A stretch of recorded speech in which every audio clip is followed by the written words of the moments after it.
€743 për metër katror është çmimi i shitjes i kësaj shtëpie private tek bloku i vilave në lagjen 18 në qytetin e Durrësit.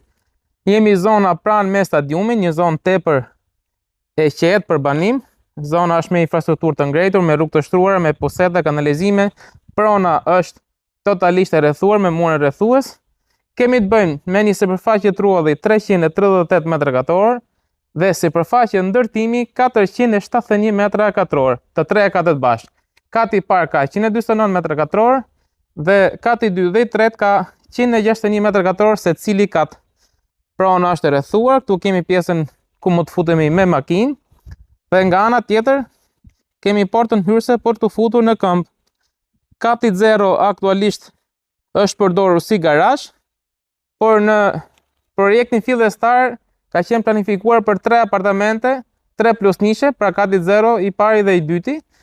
Aktualisht përdoret si garazh, por që janë lërë hapur pjesët e dritarëve, pra thjesht e mbyllur përkohësisht me tull, por mund të hapen lehtësisht dhe mund të kthehet shumë kollaj në një apartament 3 plus nish. Do ngjitemi lart të shikojmë katin e dytë, pak a shumë të tre katët janë të njëjtit lloj. Le ta shikojmë. Kjo është dhe pjesa e shkallave, pra shkallat nuk kanë lidhje me ambientin e mbrëmshëm, mund ta quajmë edhe si tip mini pallati, po themi, shkallat janë me xham akulli, gjë që lehtëson që të ketë dritë dhe ndryshim natyral.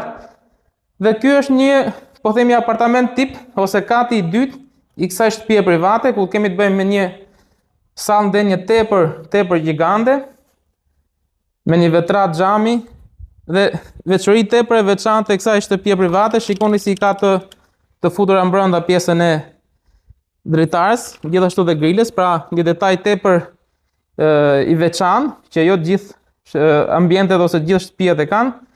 Dhe kemi këtë balkon tepër të bollshëm me orientim nga lindja. Kemi të bëjmë me një apartament, po themi tip 3 plus nish me kuzhinë veçuar dhe me 2 tualete. Kjo është dhe kuzhina e veçuar. Gjithashtu ka dhe një tjetër balkon. Një balkon edhe këtu për masa të rregullta. Nga ana tjetër kemi dhomat e gjumit. Kjo është dhoma e parë e gjumit, po themi dhoma e fëmijëve. Kjo është dhoma e çiftit.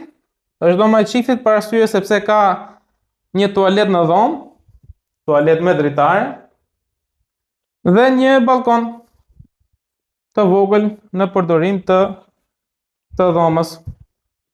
Nga ana tjetër kemi tualetin kryesor, tualetin e ditës, edhe ky po ashtu me dritare.